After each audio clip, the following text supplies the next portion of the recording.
Hey, Caleb, I just want to ask about Carlos. How does he usually approach games?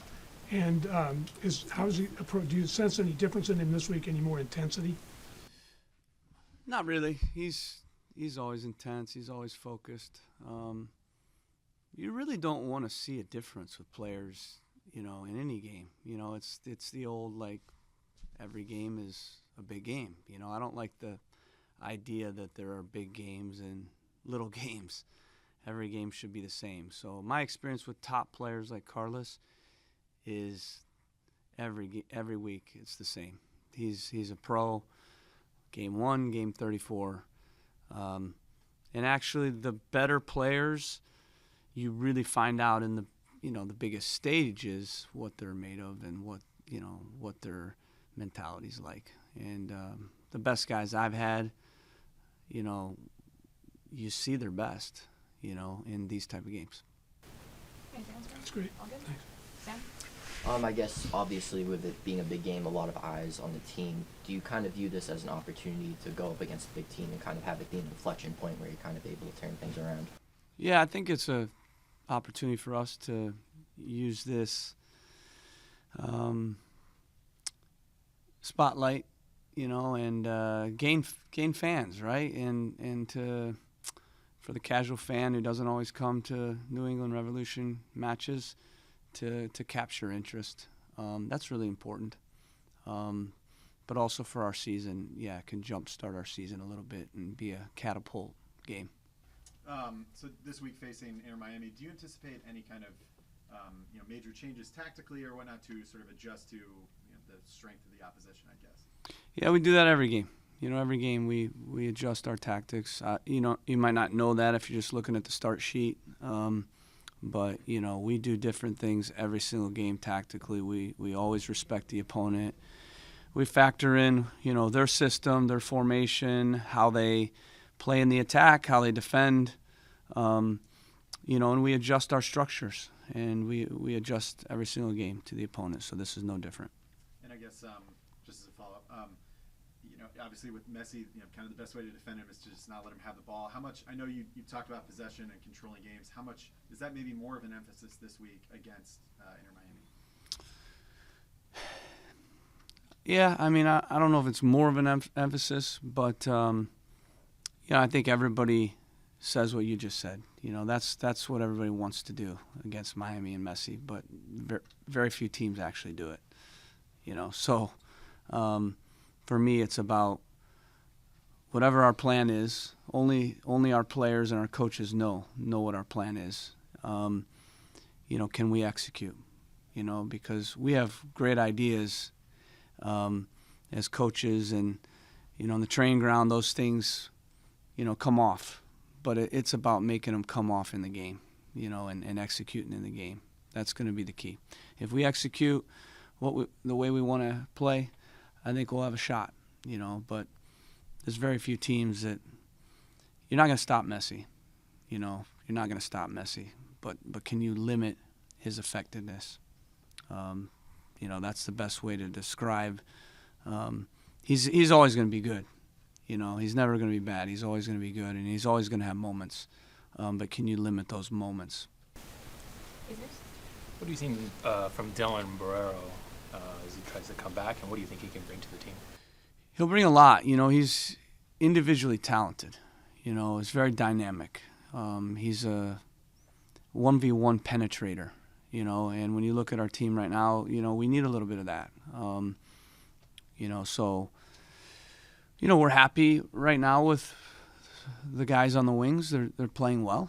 But we kind of have two pocket guys, and I prefer a stretch guy and a pocket guy, ideally. So can we get Ajmer to play a little bit more vertical? Because he is athletic and he is dynamic. He wants the ball at his feet a lot. But we need him to move off the ball a little bit more and stretch and run behind, because he does have the capability to do that. Dylan just does that naturally. You guys did make 2 additions, Ivicic and as well as Arriaga. What are those guys looking like in practice? Is there potential for them to get minutes start this weekend? Yeah, they're good players. They've been in big environments. Portland and Seattle are big environments. I know, as well as anybody because I coached in Portland for 5 years, and it's a pressure cooker there. Big fan base. You're under a microscope every single day. And both those clubs are competing for trophies every single year, and they were a part of eras where the clubs were competing for trophies, and in both their cases they've won trophies. Those are the type of players we want. Guys that are experienced, guys that have won stuff, guys that have a natural confidence. That's infectious. So what I've felt is that their energy, their confidence, their experience, their winning mentality has been infectious with our group. And obviously, there's talk about having a buyout. There's talk about having more U22 slots. Is that something that you're in favor of? Because you talked about the idea of having more resources during the summer transfer window. What was the first thing you said? Sorry. Having another buyout. Oh, So gotcha. One buyout and a second one. Yeah, those are all things that can help a club. So in the summer those will be a factor, in what we do. But we're definitely looking to use every mechanism we have available to us. We added two guys. I said it. We were planning to add 3. So we've kept a little bit of room, with one guy. But we will add in the summer, and every window from this point forward, we'll add pieces and try to improve. This league is every single window getting better and better and better, and the money being spent. I think there was 6 transfer records in this last window. So if you want to keep up in this league, you're going to have to add players. You're going to have to spend money, and we don't want to be a team that's falling short because we're not making additions in the windows. And best clubs in the world, they're always adding pieces. Even when you're good, you have to add pieces constantly. And we're a club that's good, that we want to be great. And we're kind of in that transition right now. I when you look at team development, we're actually following a curve that's it's pretty normal. When you go from good to great, you tick down a little bit, especially in the storming phase, and we're going through that. But I think we're reaching the end of that, and we're going to start norming and performing, which is what happens after the storming phase. So, I've been through team development in 3 clubs, and it's not abnormal. In Columbus, we started a little slow. We finished really well in the first year. We were one of the best teams in the league, and then we won MLS Cup in the second year. So you just have to be patient through the process. It's a transition, and in transition, it takes time. And I feel like every week we're getting better, and it does start and end with adding pieces, And I felt with these 2 pieces we added, it's only 2, right? So Rome wasn't built in a day, but it's 2 bricks. It's 2 bricks, and brick by brick, we're gonna build the wall, and we're gonna hopefully build a champion brick by brick. I know we asked about this earlier in the week, but I saw Dewan just sort of jogging on the side out of practice. Is there any updates on him or Noblock or some of the other injuries? Yeah, we got a lot of guys injured right now. So some of that transition is our training level for sure. There's an adaptation in how we train. We train in a very intense way, very tactical way. You can't play in a game with intensity unless you train with intensity.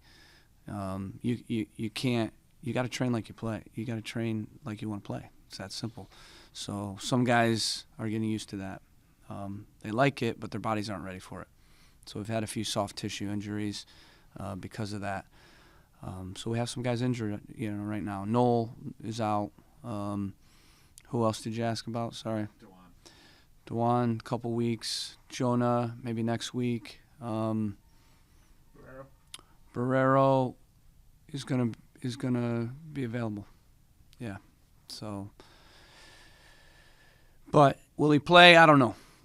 It's tight. It's tight. But it's the first game where we feel okay. He could be available for some minutes, but he's nowhere near ready to start. But could he play 10, 15 minutes? We're optimistic on that. Sam. And you mentioned that, the team's kind of dealing with a lot of injuries. So is it kind of, just the wear and tear of being a professional athlete and kind of, as you mentioned, almost expected, or is there anything you're looking at on the sports science side? Yeah, I don't think anybody's more thorough than us on the sports science side. We have one of the best performance coaches in the league, in Federico Pizzuto. So, we're nailing our loads. It's just an adaptation to some extent. And some of it's unavoidable. And some of it has to do with the Champions Cup as well, with all the wear and tear, in those first kind of 2 months of the season. But, yeah, there's, in our training loads, individually and collectively, there's an adaptation. But we're looking at that. We're always looking at the data. But we need players that can do it, and it starts with training, because you can't just you can't have pro days all week and then expect to play the way we want to play. You've got to grind and you've got to play with intensity. So, and the best teams in the world, that's how they train. They train with intensity. Last one. Can you talk a little bit about Carlos in terms of like how he's playing? He mentioned that he's maybe not playing up to his standard. He seems to be dropping back a little bit more at times. No assists on the season. What are you seeing from Carlos, and how do you get more assists and things like that? I think you get more assists if we get more runs behind. It's that simple. And when you look at obviously some of the chances that we should have scored, then he's probably got 4 or 5 assists right there if a guy finishes the play. So that's what I think. Okay, that's all the questions we have for you. Thank you. Thanks, guys. Appreciate it. Thank Yep. you. Have a good day. You as well? So Caleb, I gotta tell you, I'm 3 chapters into Good to Great.